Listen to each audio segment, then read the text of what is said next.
शीशे के भैया, अब हमको यार घटना घट गई तो हम क्या करें। हमारे पास जेब में पैसा को जहीं जाके बांट आते हैं, ये कहोगे तो वो कर देंगे। घटना घट गई हम ही जानते हैं, हम आए मदद करने ना, तो हमको कहाँ से ये राजनीति के धंधा में हमको आता है राजनीति। रेल मंत्री अधिकारियों से क्या आपकी बात है? एक बात आप समझिए, पदाधिकारी बेचारा है और ये अंधा काना सब है।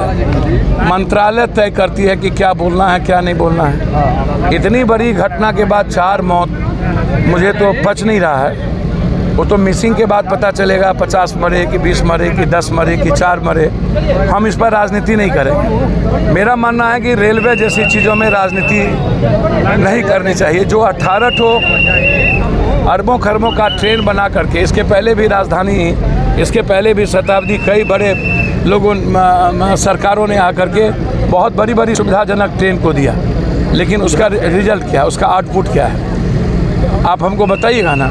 आप एक ठो वंदे मातरम, उस पर भी राजनीति, उस पर मार्केटिंग करके जितना आपने मार्केटिंग पर खर्चा किया उतना आप रेलवे ट्रैक पर खर्चा करते। तो आप ये सब चीज़ें, अच्छा जब आप ये दानोपुर का जो डिवीज़न है उसमें आता है और उसका ट्रैक रिकॉर्ड काफ़ी अच्छा रहा है।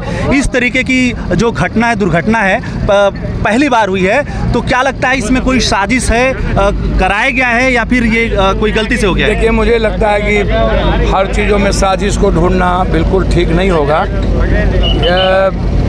लापरवाही हो सकती है।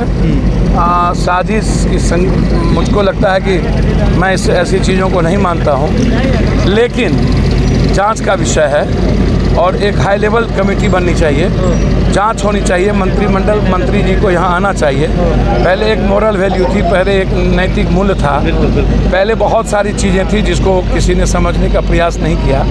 पहले जब भी घटना घटती थी तो लोग रिजाइन करते थे। अब क्या है, आम आदमी की सुविधा के बारे में किसी की गहरी चिंता है ही नहीं। तो क्या आप सबका निजीकरण कर देंगे? बिजली का भी निजीकरण कर देंगे जो आप करते जा रहे हैं स्मार्ट मीटर के द्वारा? क्या एजुकेशन का कर देंगे? क्या हेल्थ का कर देंगे? क्या कृषक का कर देंगे? तो रेलवे कब तक बोझ पड़ेगी जनता पर? ट्रेनों की संख्या लगातार जो है वो बढ़ती जा रही है। वंदे मातरम चलाया जा रहा है, उसको हाईटेक किया जा रहा है, भोग विलास से भरा हुआ, उसमें सारी चीजें हैं, लेकिन आम आदमी के लिए जो ट्रेनें हैं उस पर ज्यादा सुरक्षा को लेकर काम नहीं किया जा रहा है। इस पे क्या आपकी मरम्मत नहीं हो रहा है रेलवे स्टेशन? पहले आप ऐसा समझिए कि कोरोना के बाद आधी ट्रेन लगभग नहीं चल रही है, इसको समझिए। कोरोना में जो लगभग भारत की ट्रेनें बंद हुई उसमें आधी ट्रेन नहीं चली। एक दूसरा, लंबे समय तक रेलवे का डब्बा मरम्मत नहीं हो पाता है, शौचालय सही ढंग से नहीं हो पाता है, बैठने की सुविधा नहीं है, महिलाओं के डब्बे की सुरक्षा की व्यवस्था नहीं है। गरीबों के बारे में मैं आपको इतना बता दूं कि लोग गरीब और गरीबी की बात करते हैं। आज़ाद हिंदुस्तान के पहले से गरीबी बढ़ी, गरीब बढ़े, गरीबी मिट्टी कहाँ। अमीर, कोरोना में आप हमको एक बात बता दीजिए कि सबकी संपत्ति, सबका आमदनी घट गया कोरोना में, सबके जेब से पैसा ख़त्म हो गया। अदानी का पैसा 100 अरब बढ़ कैसे गया?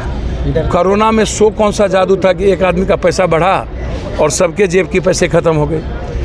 सवाल ये है कि आपने जो रेलवे को तवज्जो नहीं दिया और निजीकरण के सवाल को लेकर के सरकार ने अपना जो ट्रैक पर खर्च होता था, सुरक्षा सेफ्टी पर खर्च होता था, आम आदमी के लिए जो ट्रेन को जानी जाती थी उसको मुझे लगता है कि आम आदमी से दूर कर दिया। तो ये साजिश रेलवे के बजट को वित्त के साथ जोड़ देना, ये तब से ही साजिश थी कि रेलवे के महत्व को घटा देना है। तो रेलवे के महत्व को आपने घटा दिया। आज जो एक्सीडेंट होती है इसमें बस नॉर्मल रूप में, क्योंकि जब मुझको एक बात लगता है कि 84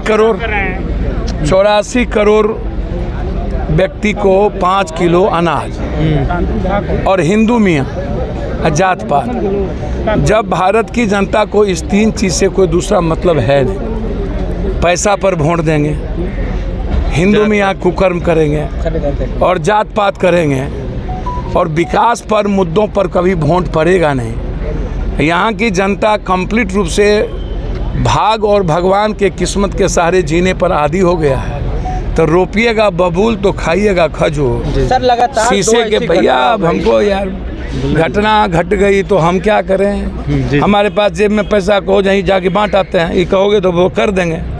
घटना घट गई हम ही जानते हैं, हम आए मदद करने ना तो हमको कहाँ से ये राजनीति के धंधा में हमको आता है राजनीति। सर रेल मंत्री को यहाँ आना चाहिए।